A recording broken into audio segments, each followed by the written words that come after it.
Bendito Padre, bendito Padre, te damos gracias por este día. Gracias porque nos permitiste un día más de vida. Gracias porque nos permitiste alimentos hoy. Gracias porque, ay, gracias porque nos permitiste un día más de vida. Gracias porque nos permitiste alimentos. Te damos muchas gracias, Señor. Gracias. Es lo que iba a decir. Ah, gracias por todo. En tu bendito nombre, mi Señor Jesús. Amén. Amén. Muchas gracias, Emi. Pues bien, chicos y chicas, seguimos con nuestro estudio de Segunda de Corintios, que ya va a ser el último que tenemos ahorita de este año, y vamos a darle con ganas para que recordemos lo que les está diciendo Pablo a esta iglesia de Corinto. Recordemos lo que estábamos estudiando la vez anterior, que estábamos terminando el capítulo 1, empezando el capítulo 2. Pablo desvía la atención hacia una ofensa que hizo alguien, no sabemos qué, no sabemos quién, solamente Pablo está diciendo que esta persona necesita el perdón. Ya las veces anteriores hablamos de la importancia del perdón y lo importante que es que el cristiano pues se busque parecer a su Padre Celestial. Y una de las maneras en que lo hace es a través del perdón. Pablo les dijo aquí a partir del versículo 5, que es nuestro texto que estamos estudiando para hablar sobre el perdón. Les menciono algunas cuestiones que vamos a ir desarrollando a lo largo de estas sesiones que vamos a seguir teniendo, si Dios nos permite. Pablo les está diciendo, no exagero cuando digo que el hombre que causó todos los problemas los lastimó a todos ustedes más que a mí. La mayoría de ustedes se le opusieron y eso ya fue suficiente castigo. No obstante, ahora es tiempo de perdonarlo y consolarlo. De otro modo, podría ser vencido por el desaliento.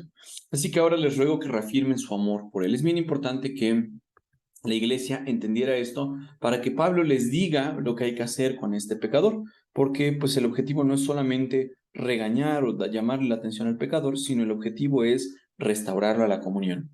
Pablo les dijo aquí en el versículo 9, les escribí como lo hice para probarlos y ver si cumplirían mis instrucciones al pie de la letra. Si ustedes perdonan a este hombre, yo también lo perdono. Cuando yo perdono lo que necesita ser perdonado, lo hago con la autoridad de Cristo en beneficio de ustedes. Con la finalidad, nos dice en el versículo 11, para que Satanás no se aproveche de nosotros, pues ya conocemos sus maquinaciones malignas. En todo este resumen que ya hicimos de lo que nos dice la Biblia acerca del perdón, mencionamos varias razones que tiene el cristiano para poder perdonar. Es bien sabido, pues, que el cristiano se parece a Dios cuando perdona, que el cristiano puede adorar mejor cuando perdona. Pero en este pasaje en específico vamos a ver estas características, estas razones o motivos para poder perdonar. ¿Qué es lo que Pablo nos dice justo en este pasaje, aparte de lo que ya vimos nosotros en la sesión anterior? Noten lo que nos dice Pablo. Primero que nada, es para evitar el orgullo. 2, para mostrar misericordia. 3, para restaurar el gozo, para confirmar el amor, demostrar obediencia, restaurar la comunión y frustrar los planes de Satanás. Vamos a ir viendo cada una de estas cuestiones en los versículos que van apareciendo. En el versículo 5, cuando Pablo les dice, no exagero cuando digo que el hombre que causó todos los problemas los lastimó más a todos ustedes que a mí. Pablo está diciendo algo bien importante que pues, nosotros podemos recordar que ocurrió en la historia. Pablo les está diciendo, esta persona me lastimó a mí más que ustedes. Y Pablo les está diciendo, yo ya lo perdoné con la autoridad que Cristo me da, yo ya lo perdoné. Esto hace memoria a lo que pasó cuando José perdonó a sus hermanos. Si ustedes no están familiarizados con la historia, un breve resumen es que José era el consentido de su papá. Los hermanos, sus otros hermanos, nos dice la Biblia que tenía 11 hermanos, medios hermanos, y uno que sí era su hermano, pero él se quedó con su papá. Los 10 hermanos mayores al final vendieron a José porque le tenían envidia, lo mandaron a Egipto, él tocó así el fondo, llegó hasta la cárcel por ser obediente a Dios, y después Dios lo exaltó hasta el segundo lugar de Egipto, de tal forma que él salvó a muchas personas con la sabiduría que Dios le dio a través de la revelación de sueños. Los hermanos regresan después de un tiempo, no lo reconocen, y él pudo haber mantenido su orgullo, haber dicho, ustedes me vendieron, ustedes me lastimaron, ahora yo me voy a desquitar, ahora yo voy a pagarles todo lo que ustedes me hicieron, yo se los voy a devolver y van a sufrir. Lo que hizo José fue al contrario, los perdonó, y José no dijo, yo voy a mantener mi orgullo, voy a mantener mi dignidad, me voy a poner en mi plan, como para que ellos no reciban el perdón, como para que ellos se arrepientan de lo que me hicieron y escarmienten. No, lo que hizo José fue evitar su orgullo. Él no permitió que el orgullo de el haber sido lastimado, de, pues tú me hiciste esto, ahora yo voy a hacer esto en represalia tuya, afectará su conducta. Esta frase la encontré en un comentario y nos dice, el perdón rompe las cadenas amargas de orgullo y evita la pérdida de gozo. Un montón de cosas que ocurren cuando uno perdona, se las acabo de mencionar acá, pero entre ellas es el evitar el orgullo. Una persona que perdona se da cuenta de que las ofensas que le hacen a él o a ella no son significativas y que no debe mantenerse orgulloso como para no perdonar a las personas que lo lastimaron. Entonces Pablo les está diciendo, ustedes deben evitar el orgullo de sentirse sumamente ofendidas, sentirse muy dignas y no perdonar a la persona que les hizo este agravio. Entonces, dentro de la iglesia, el pecador pues había sido disciplinado, la iglesia se le opuso, pero Pablo les está diciendo aquí, ustedes eviten esta característica de orgullo, el de ser muy dignos, como para permitir que este hermano no regrese a la comunión de la iglesia. Lo que querían es que este hermano volviera a estar en comunión. ¿Y qué nos dice Pablo en estos versículos? Nos dice, aunque ustedes ya en la iglesia se le opusieron, eso ya fue suficiente castigo. Ustedes ya trabajaron con eso.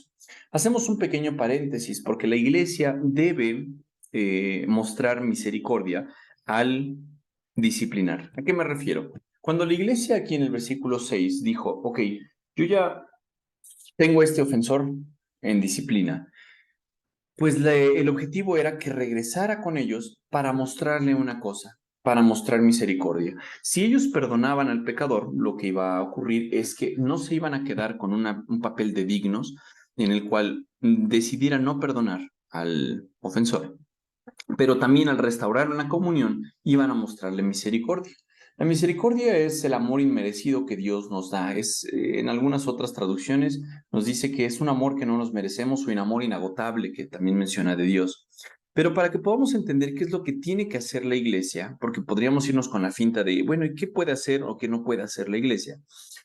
Necesitamos irnos a otros pasajes en los cuales se habla de la disciplina para que entendamos cuál es el proceder correcto de la iglesia. Nos dice aquí Mateo, Jesús está hablando, perdón, y Jesús está mencionándoles algunas cosas que deben seguir. Versículos 15 en adelante es un lugar, pues, crucial en la formación de la iglesia, porque aquí Jesús establece los principios de la disciplina. Cuando un hermano, así como este pecador, se levanta y hace algo contra una persona o contra la iglesia, ¿qué es lo que debe hacer la congregación? Aquí nos dice Jesús, si un creyente peca contra ti, si un creyente hace algo malo contra ti, háblale en privado y hazle ver su falta, es decir, explícale qué es lo que está pasando, hazle ver qué está ocurriendo, lo cual está mal. ¿Y en qué pecó? Muy bien. Si esta persona te escucha y confiesa el pecado, has recuperado esa persona. Entonces, el objetivo que está diciendo aquí Jesús es, sí, esta persona hizo algo malo, algo deplorable, por lo cual tú llámale la atención, pero lo haces en privado, es decir, uno a uno. Ese es el principio que nos da la Biblia. Si tú tienes algo contra tu hermano, oye, es que tú me hiciste, tú me dijiste, tú hablaste, tú me robaste, lo que sea. Jesús les está diciendo, primero háblale en privado y listo. Si esta persona se arrepiente, ya recuperaste a este amigo, a este hermano y listo. Pero si no funciona esto, Jesús pone otro escalón y les dice, pero si no te hace caso, toma a uno o dos más contigo y vuelve a hablarle. Les está diciendo, ok, si el uno a uno no te funcionó, vas a trabajar de una forma diferente.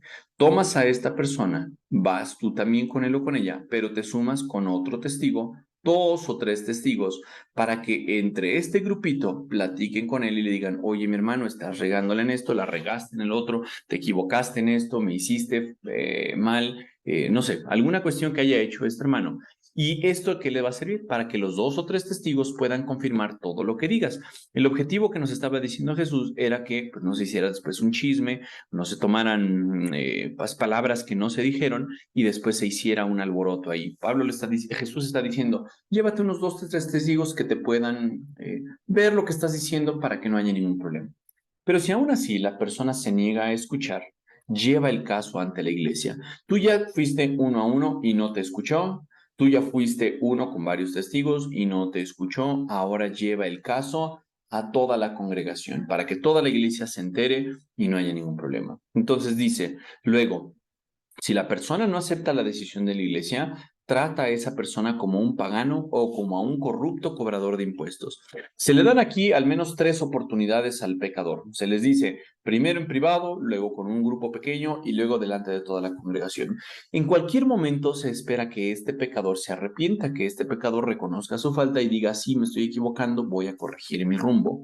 Pero hay veces que eso no ocurre. Y entonces, ¿qué es el punto que debe hacer la iglesia?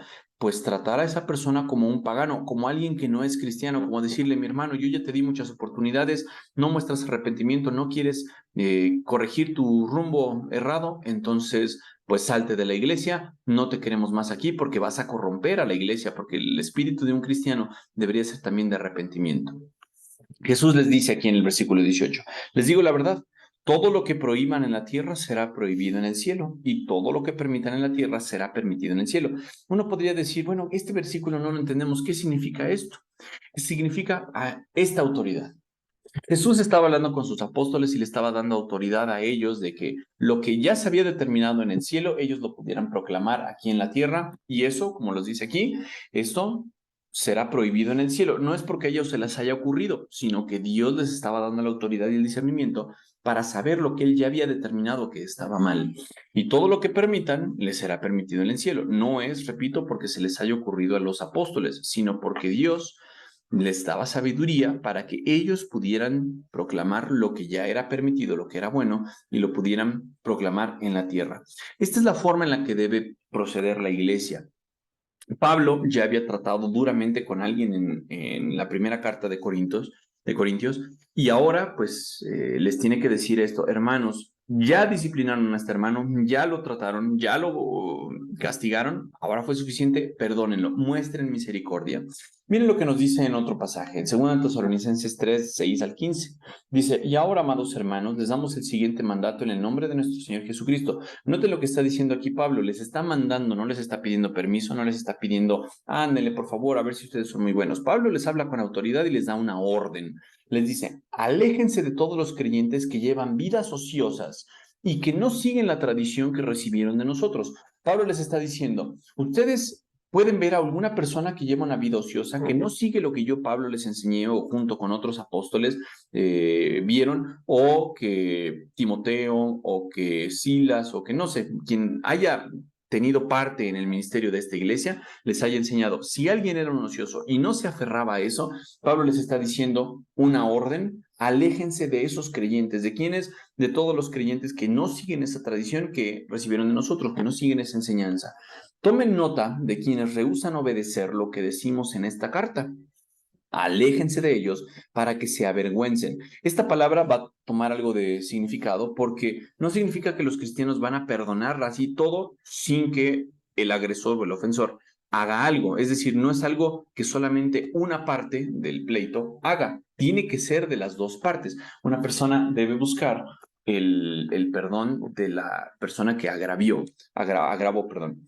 Dice, no los vean como enemigos. Las iglesias podrían decir, ay, bueno, entonces si esta persona no se arrepiente, si ahora sigue rebelde, pues entonces ya que se vaya al infierno, lo voy a ver como enemigo. Pablo les está diciendo, no los vean como enemigos, sino llamen la atención como lo harían con un hermano. Pablo les está diciendo, yo lo que quiero es que al final esta persona se arrepienta. Por eso les digo que esta palabra toma una importancia tremenda. El objetivo es que cuando tú hables uno a uno, cuando hables con un grupo de 2 o 3 testigos, cuando hables delante de la iglesia, la persona que ha hecho este error, ha cometido este agravio en contra de alguien, pues pueda avergonzarse y eso lo lleve al arrepentimiento. ¿Por qué? Porque nos dice aquí en el versículo 7, no obstante, ahora es tiempo de perdonarlo y consolarlo por todo lo que acabamos de ver, porque no podían dejar al hermano fuera de la comunión. De otro modo, podría ser vencido por el desaliento. Después aquí algunas palabras en la transliteración, porque hablan de lo que Pablo no quería que pasara. En la Reina Valera dice, así que al contrario, vosotros más bien debéis perdonarle y consolarle para que no sea consumido de demasiada tristeza. Lo que se está diciendo aquí en este versículo en griego nos hace recordar algunas palabras que ya nosotros sabemos. Pablo les está diciendo, al contrario, ustedes ya disciplinaron a la persona, no deben seguir agravando este dolor de este hermano que excomulgaron de la iglesia, sino les está diciendo, más bien, ustedes van a perdonarlo en gracia, porque ustedes también fueron perdonados, como lo vimos ya en otros pasajes, como hablamos de Mateo 18, por ejemplo, en la parábola de cuando Jesús habla de un rey o un gobernador que le perdona la deuda fuerte a otro siervo suyo. Aquí nos está diciendo que la iglesia también debe confortar. Esta palabra hasta se las resalté, parakalesai, es lo que está diciendo aquí, que viene de parakaleo. Ustedes han escuchado mucho esto, que se aplica al Espíritu Santo en Juan capítulo 14, cuando Jesús dice, yo les mandaré al Consolador, quien los va a guiar, les va a enseñar toda la verdad. Entonces, el deber de la iglesia es, sí, disciplinar al momento, pero ya que esa persona se arrepintió, sintió vergüenza, decidió regresar al camino, la iglesia lo perdona y paracaleo, los consuela, les alienta, los anima. Porque si la iglesia no hace eso, ¿cuál va a ser el resultado que va a tener? La tristeza, que está aquí diciéndonos, va a tragarse a esta persona. Este vocablo se utiliza en algunos casos, como por ejemplo en Corintios 15, que se nos menciona de sorbida es la muerte en victoria. Está siendo devorado. La imagen que quiere decirles aquí Pablo es que si ustedes no perdonan, si ustedes se niegan a restaurar a este hermano a la comunión, si ustedes dicen, ay, no, pues entonces yo voy a seguir este mandato que he visto en otras cartas, le voy a cerrar las puertas porque él se dice ser cristiano, pero es un mal cristiano. ¿Qué es lo que va a tener como resultado? Va a ser vencido por el desaliento. ¿Qué significa eso? Que va a ser consumido, se lo va a comer la tristeza y Pablo lo que quiere hacer es evitar que eso ocurra. Por lo tanto, les está diciendo, no hagan eso, mis hermanos, sino recuerden cómo Dios los perdonó. Y para terminar ya esto, porque nos quedan unos minutitos nada más, voy a volver a mencionar lo del Salmo 51. Salmo 51 es cuando David peca contra Dios, porque ya vimos que pecó contra Dios, afectó a Betsabé, afectó a su esposo que se llamaba Urías, lo mandó a matar, Betsabé quedó embarazada y todo esto pues llevó a David al arrepentimiento. Noten lo que escribió aquí en el capítulo 51 de Salmos. Ten misericordia de mí, oh Dios, debido a tu gran amor inagotable. Repito, amor inagotable es una traducción que algunos utilizan para hablar también de misericordia. ¿Esto por qué lo hace? Porque un Dios de compasión, como ya lo vimos al principio de este tema, borra la mancha de mis pecados. David le está diciendo, lávame de la culpa hasta que quede limpio y purifícame de mis pecados. David está triste, está llorando, está arrepentido. El haber sido disciplinado por Dios ha producido en él dolor, ha producido en él angustia, tristeza, que lo lleva al arrepentimiento. Y eso es lo que quería Pablo, decir, sí, quiero que el hermano que agravó a los demás se arrepienta, que sienta triste, pero que Dios lo perdone y que la iglesia también lo reciba después. El versículo 3 dice, pues reconozco mis rebeliones, dice David, día y noche me persiguen contra ti y solo contra ti he pecado. Repito que esto a mí me llamó mucho la atención, porque cuando uno peca, lo hace contra Dios. A veces nos tomamos muy personal el hecho de que alguien nos ofenda, pero en realidad cuando alguien nos ofende, nos hace algo, está pecando contra Dios. Nosotros sufrimos las consecuencias, pero en realidad peca contra Dios. Dice aquí, he hecho lo que es malo ante tus ojos. Quedará demostrado que tienes razón en lo que dices y que tu juicio contra mí, dice David, es justo. Él se está poniendo en las manos de Dios y le dice, Señor, reconozco que yo he hecho lo malo y tú me vas a mostrar tu juicio porque tú eres justo. Siempre tú vas a ser hallado con razón. Es decir, aquí no es de que yo pensé, yo sentí, yo quise, yo decidí, yo pequé contra ti. Y David le está diciendo, purifícame de mis pecados y quedaré limpio. Lávame y quedaré más blanco que la nieve. Si uno no perdona, si uno se queda separado de Dios, de su relación, pasa esto. David sabía que su alegría se le había ido, su gozo se le había ido porque había sido quebrantado por el dolor, por el no haber sido perdonado, porque pues David no había pedido perdón hasta este momento. Y David les dice, devuélveme la alegría, deja que me goce, ahora que me has quebrantado. Pasó la disciplina, entonces David pecó, después fue disciplinado por Dios, se contristó o se arrepintió, se sintió mal, lo que ustedes quieran decir, entendemos el punto de que David se arrepintió y por lo tanto Dios escucha su clamor. Dios nos dice que escuche el perdón, el clamor de perdón de David, lo perdona y después de perdonarlo, David le puede decir, devuélveme el gozo de mi salvación ahora que tú me has quebrantado, tú me disciplinaste y después de eso pude entender que con el perdón puedo recibir nuevamente el gozo. En el versículo 12 cierra esto de manera magistral David y le dice, restaura en mí la alegría de tu salvación y haz que esté dispuesto a obedecerte. Sí, yo pequé, tú me disciplinaste, ahora, ya después de pedirte perdón, clamo a ti con tristeza, con el corazón eh, roto y te digo, Señor, devuélveme el gozo de mi salvación para que yo pueda entonces obedecerte ahora. Ese era el objetivo que le estaba diciendo Pablo a la iglesia de Corinto. Uno, para mostrarle misericordia, otro, para no perpetuar el orgullo y, como ya lo acabamos de ver, para restaurar el gozo, como lo vamos a continuar viendo en otros pasajes. Pero aquí nos vamos a detener en los versículos 5 hasta el 7. Recordamos la importancia de todo este amor, de toda esta... el perdón que involucra el que una iglesia vuelva a tomar a aquella persona que fue disciplinada, porque el objetivo no es que se pierda, como lo vamos a ver, no es que Satanás se goce ahora por esta alma que está sufriendo del hermano que fue excomulgado de la iglesia, sino que vuelva a regresar a la iglesia con un corazón dispuesto a obedecer a Dios. Ese es el objetivo de la disciplina. Entonces, eso es lo que le está diciendo Pablo a su iglesia, lo que le está diciendo en este pasaje, y eso es lo que tenía que hacer la iglesia, como lo estamos viendo en capítulo 2 de Segunda de Corintios. ¿Alguien tiene alguna duda, algún comentario, alguna cosa que nos quiera compartir?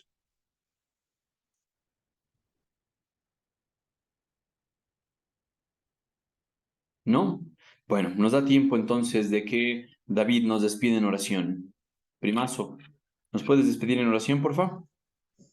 Claro que sí, primazo. Señor, gracias por esta clase que nos has permitido tener como grupo, Señor. Gracias por todas tus bendiciones en este día. Bendice a cada uno de nosotros, Señor. Ayuda que toda esta palabra o todo este estudio que hemos podido tener llegue a nuestros corazones, pueda plantar la semilla y hacer un cambio y podamos reflexionar en todo lo que hemos aprendido y en lo que está dentro de nuestro corazón. Bendice a todos que ahorita que vayan a tener algo por Navidad, recordando tu nacimiento, hazlo tener un grato tiempo, un feliz tiempo de Navidad. Bendice a cada uno, protégelos y